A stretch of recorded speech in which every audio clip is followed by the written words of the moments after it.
Welcome to Royal News Updates. Terrible. Meghan Markle drops a major bombshell on Prince Harry. Here's what? Interview with Oprah. Before we start, please subscribe to my channel and click the bell icon, thanks.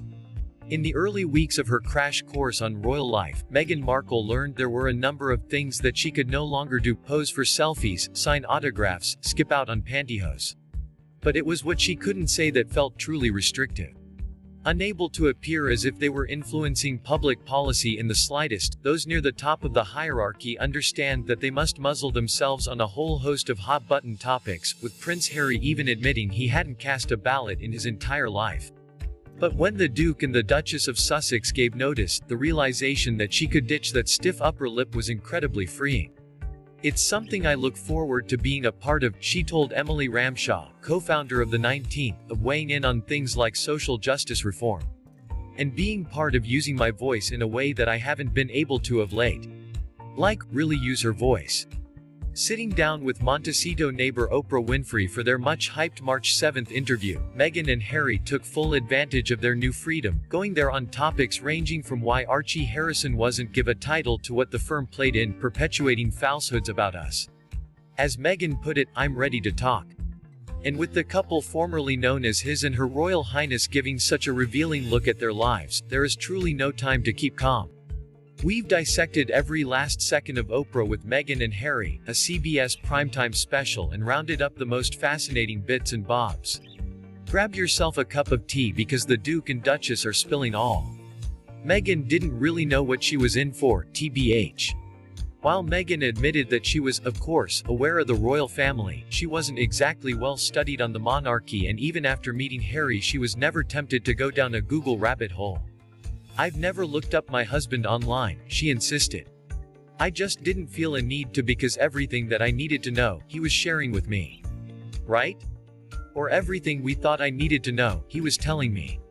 Unfortunately, they didn't spend a ton of time going over the lengthy list of responsibilities that came with the role. "I didn't fully understand what the job was," she continued. "What does it mean to be a working royal? What do you do?" The first huge reality check came the first time she met Queen Elizabeth II. Meghan's first meeting with the Queen involved a crash course in how to curtsy. There wasn't actually a huge formality to Meghan's first encounter with Queen Elizabeth, which happened while the couple was enjoying lunch at the Royal Lodge with Sarah Ferguson and Princess Eugenie, who Meghan was actually friends with before she began dating Harry. It turns out the Queen was finishing a church service, so she was going to be at the house. Meghan explained of the unexpected meeting. "Do you know how to curtsy?" was the first thing Harry said to Meghan after learning his grandmother was coming. Surprised she would have to curtsy in an informal setting, Meghan said, "That was the first moment the penny dropped." Meghan quickly practiced curtsying with Harry outside of the house just before the Queen arrived.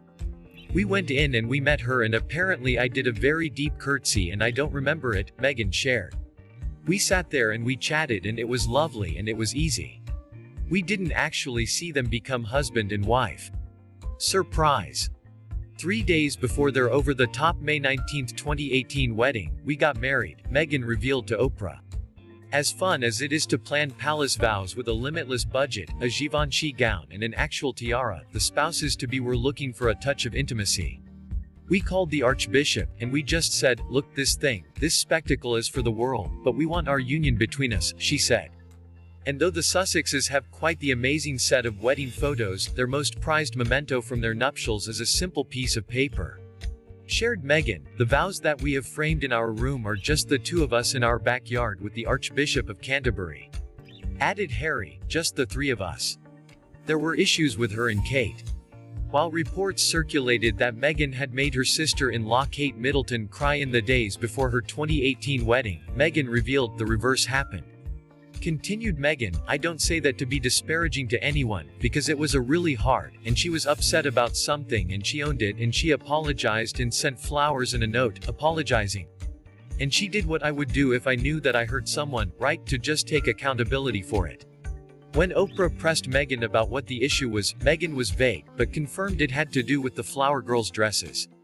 It made me cry and it really hurt my feelings, she explained, and I thought, in the context of everything else that was going on in those days leading to the wedding, that it didn't make sense to not be just doing what everyone else was doing, which was trying to be supportive, knowing what was going on with my dad and whatnot.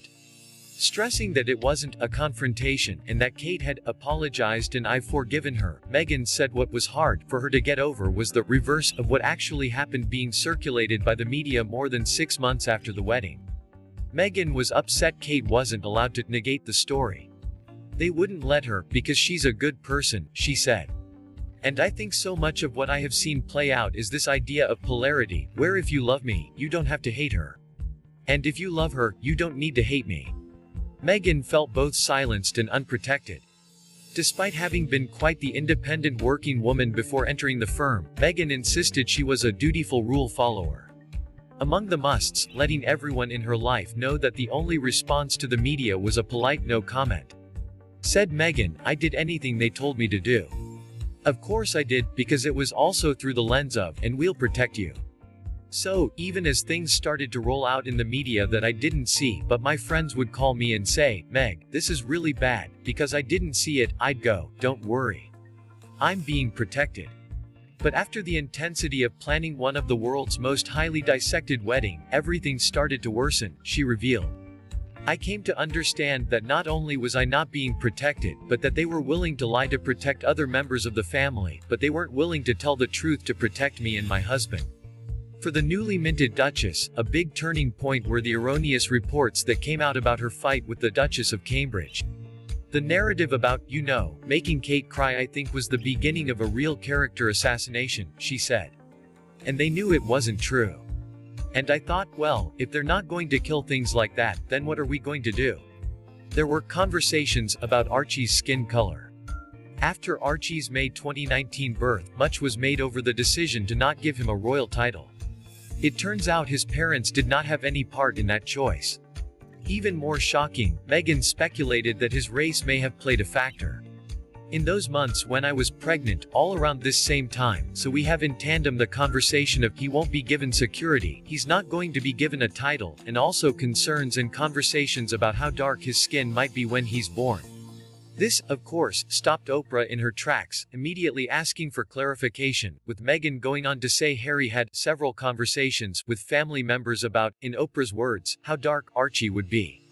Potentially, and what that would mean or look like, Meghan said, though she would not say who had these talks with Harry. I think that would be very damaging to them.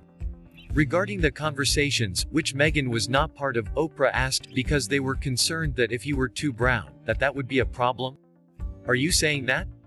Meghan responded, I wasn't able to follow up with why, but if that's the assumption you're making, I think that feels like a pretty safe one, which was really hard to understand, right? She stressed that she and Harry had no say in the decision about Archie not being named a prince. It's not our decision to make, she said. Even though I have a lot of clarity with what comes with the titles, good and bad, and from my experience a lot of pain, I wouldn't wish pain on my child, but that's their birthright to then make a choice about. During her pregnancy, Meghan and Harry were informed their child wasn't going to receive security without the title. It's like, okay, well, he needs to be safe, so we're not saying, don't make him a prince or a princess, whatever it's going to be, she explained. But if you're saying the title is what's going to affect their protection, we haven't created this monster machine around us in terms of clickbait and tabloid fodder. You've allowed that to happen, which means our son needs to be safe. Meghan went on to say that a convention was going to be changed specifically for Archie so he wouldn't receive a royal title. It's not their right to take it away, right? At the lowest point, Meghan was scared for her life. Pregnant and enduring a constant onslaught of bullying, Meghan began experiencing the darkest of thoughts in the middle of the night. Look, I was really ashamed to say it at the time and ashamed to have to admit it to Harry, especially, because I know how much loss he's suffered, but I knew if I didn't say it, then I would do it, she said of the constant suicidal thoughts that would race through her mind late at night. I just didn't want to be alive anymore. And that was a very clear and real and frightening and constant thought. Truthfully, she continued, she felt at one point that it was the right thing to do. I thought it would solve everything for everyone.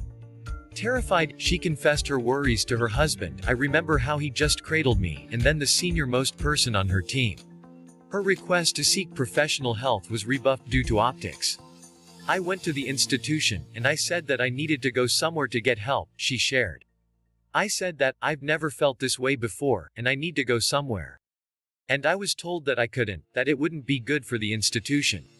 Continued Meghan, I remember this conversation like it was yesterday, because they said, my heart goes out to you, because I see how bad it is, but there's nothing we can do to protect you, because you're not a paid employee of the institution.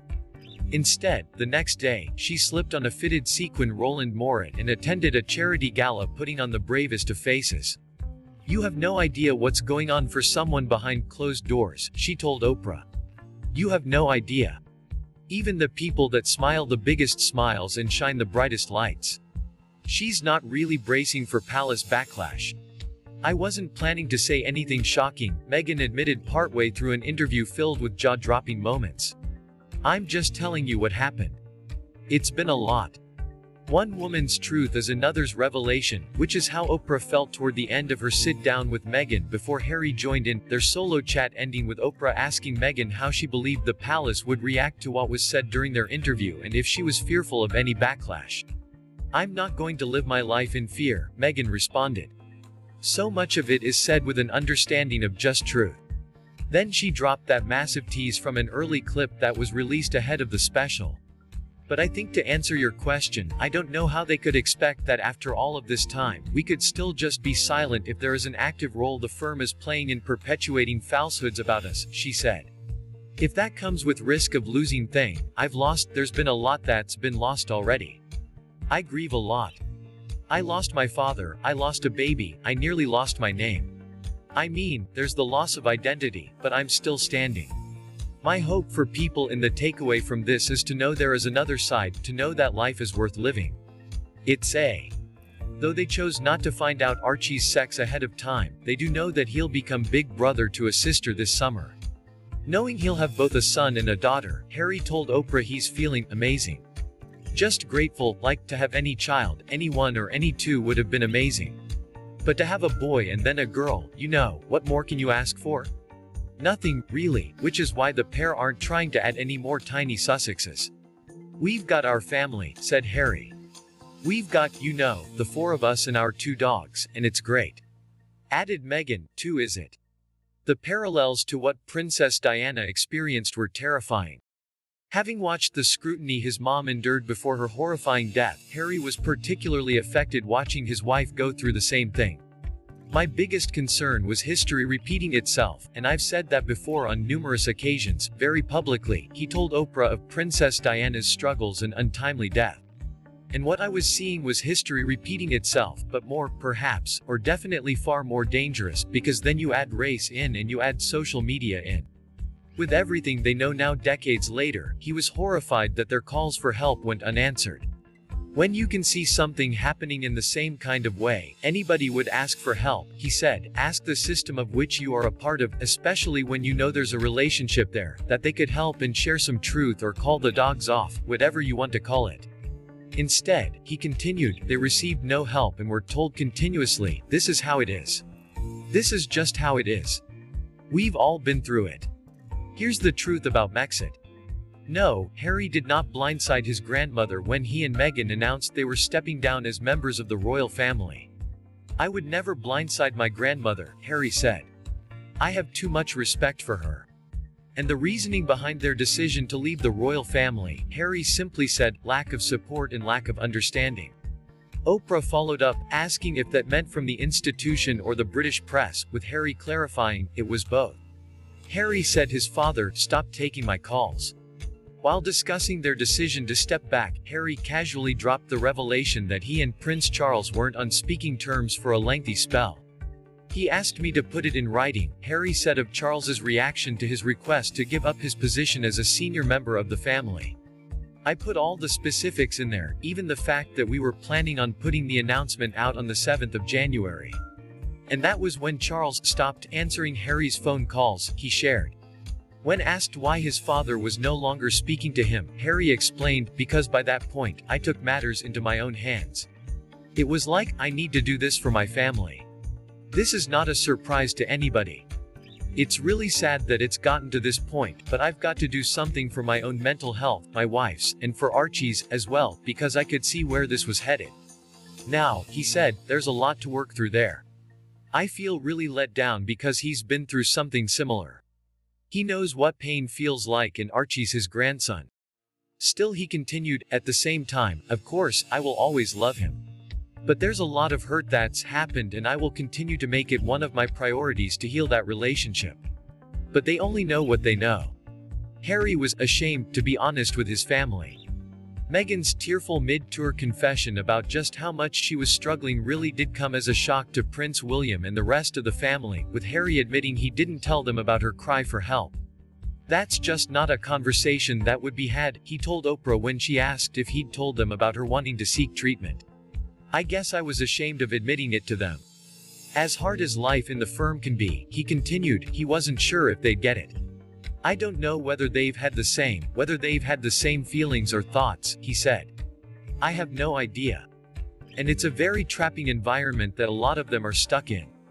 As a result, though they did confide in a select few friends, for the family, they very much have this mentality of, this is just how it is. This is how it's meant to be. You can't change it. We've all been through it. Harry feels his mom would have been in his corner. Asked what he thought Diana would feel about his decision to leave if she were alive, Harry told Oprah, I think she would feel very angry with how this has panned out, and very sad. Still, she'd absolutely be his no. One cheerleader, ultimately, all she'd ever want is for us to be happy. Thanks to his mother, he had a bit of a nest egg to make their move to California after they'd been cut off financially by the rest of the family. And, perhaps, she'd subconsciously prepared for this moment. I think she saw it coming, Harry conjectured. And I certainly felt her presence throughout this whole process. Going through all of this, he has even more respect for what his mother endured. You know, for me, I'm just really relieved and happy to be sitting here talking to you with my wife by my side, he continued. Because I can't begin to imagine what it must have been like for her going through this process by herself all those years ago, because it's been unbelievably tough for the two of us, but at least we had each other. Yes, they've watched The Crown. Prince Harry confirmed, I've watched some of it, when the topic of Netflix's Peter Morgan-created royal drama arose. But it doesn't seem like the couple has binge-watched the show together, with Harry asking Meghan if she has seen The Crown. I've watched some of it, she also admitted.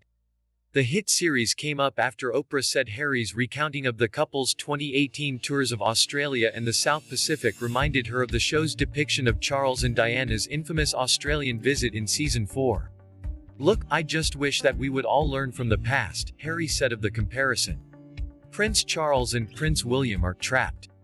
Harry admitted that he would never have considered leaving the royal family if he hadn't met Meghan in 2016. I wouldn't have been able to, because I myself was trapped, as well, he answered. I didn't see a way out. When Oprah commented that this has been your life your whole life, Harry agreed, going on to say, I didn't know I was trapped. But the moment that I met Meghan, then our words sort of collided in the most amazing of ways. And it was through Meghan that Harry felt he was able to leave the system, saying the rest of his family is still trapped within the system. My father and my brother, they are trapped, he stressed of the future kings. They don't get to leave. And I have huge compassion for that. The royals have an invisible contract with the media. Pulling back the curtain to the unique relationship between the palace and the press, Harry revealed there is what's termed or referred to as the invisible contract behind closed doors between the institution and the tabloids, the UK tabloids. Going on to detail that tie between the two entities, Harry said, to simplify it, it's a case of if you as a family member are willing to wine, dine, and give full access to these reporters, then you will get better press. The institution, Harry explained, survives based on that perception that is presented in the papers and that everyone needs to have some compassion for the royals in that situation, right? There is a level of control by fear that has existed for generations. I mean, generations. So even members of the royal family are terrified of what will be said about them by the press, leading to tabloid reporters getting to attend events at Buckingham Palace while also spreading rumors about the couple. See, I think there's a reason that these tabloids have holiday parties at the palace, Meghan said. They're hosted by the palace, the tabloids are. You know, there is a construct that's at play there. And because, from the beginning of our relationship, they were so attacking and inciting so much racism, really, it changed the risk level, because it wasn't just catty gossip. It was bringing out a part of people that was racist in how it was charged. And that changed the threat. That changed the level of death threats. That changed everything. Quote. Meghan called the Queen after Prince Philip's hospitalization. During the sit-down, Meghan revealed she reached out to the Queen after Prince Philip was first hospitalized in mid-February. I just picked up the phone, and I called the Queen just to check in, she said. That's what we do. It's like being able to default to not having to every moment go, is that appropriate? In addition to keeping tabs on Philip, who recently underwent a heart procedure, Harry shared he's spoken more to his grandmother in the last year than I have done for many years, including a couple of Zoom calls with Archie. Continued Harry, my grandmother and I have a really good relationship and an understanding. And I have a deep respect for her. She's my colonel-in-chief, right? She always will be. Meghan has just one regret. If Meghan could go back and tell her more naive 2016 self one thing, she'd advise her to be a bit less trusting. My regret is believing them when they said I would be protected, she shared with Oprah. And I regret believing that because I think, had I really seen that that wasn't happening, I would have been able to do more. But I think I wasn't supposed to see it. Still, she's found the silver lining now that she and her prince have settled into their coastal California palace. Now, because we're actually on the other side, we've actually not just survived but are thriving, she said. You know this, I mean, this is miracles. I think that all of those things that I was hoping for have happened, and this is in some ways just the beginning for us. While they'd certainly been through a lot, it's felt like a lifetime. Their story has a happy ending. Said Meghan, greater than any fairy tale you've ever read. Reporting by Beth Sobel. OMG. Shocking. Prince Harry and Meghan Markle finally break silence on Oprah Winfrey interview. Before we start, please subscribe to my channel and also please check the first link in the description, thanks. Prince Harry and Meghan Markle will both take some proper time off after the birth of their daughter in the summer, a source has claimed. For the Duke of Sussex, 36, who is currently living in his $14 million mansion in California, this would mean taking time out from his first job in the corporate world, where he recently took an executive position at a Silicon Valley startup that claims to be worth $1.7 billion. The royal is Chief Impact Officer at mental health services business BetterUp, where he helps promote an app used by corporate giants including Hilton, Facebook and oil firm Chevron to improve the well-being of their staff. The company's chief executive Alexei Robichaud has declined to say how much the royal is being paid, although similar roles at other California firms would command 6- or 7-figure salaries. Prince Harry's paternity leave would also mean temporarily stepping back from his multi-million-pound deals with Netflix and Spotify, which he told Oprah Winfrey he was persuaded to sign when he was literally cut off financially from the royal family. It will be the summer and they want to make sure they both take their leave so they have some real quality time together once the baby arrives, a source close to the couple told Vanity Fair's Katie Nicholl. During the bombshell Oprah Winfrey interview, the Duke of Sussex told how he stopped receiving income from Buckingham Palace shortly after he and Meghan announced their wish to step back as senior royals and spend time overseas. Harry added that he would have been unable to pay for security to protect his family if it were not for money left to him by his mother Princess Diana in her will. The couple raised eyebrows when they announced in September a deal worth an estimated £75 million to make programs for Netflix, despite citing lack of privacy as a reason for quitting the royal family. In December, the couple announced a lucrative deal with audio streaming giant Spotify. The deal, estimated to be worth around £18 million, will see Harry and Meghan make podcasts for Spotify's 320 million monthly users to help listeners connect to one another without distraction. Asked about the money-spinning partnerships, Harry told Ms. Winfrey they were never part of the plan, but were suggested by a friend when they feared financial issues. He insisted, "My family literally cut me off financially and I had to afford security for us. But I've got what my mom left me and, without that, we would not have been able to do this." He added of the issues he has faced, Subscribe to our "I think she channel. saw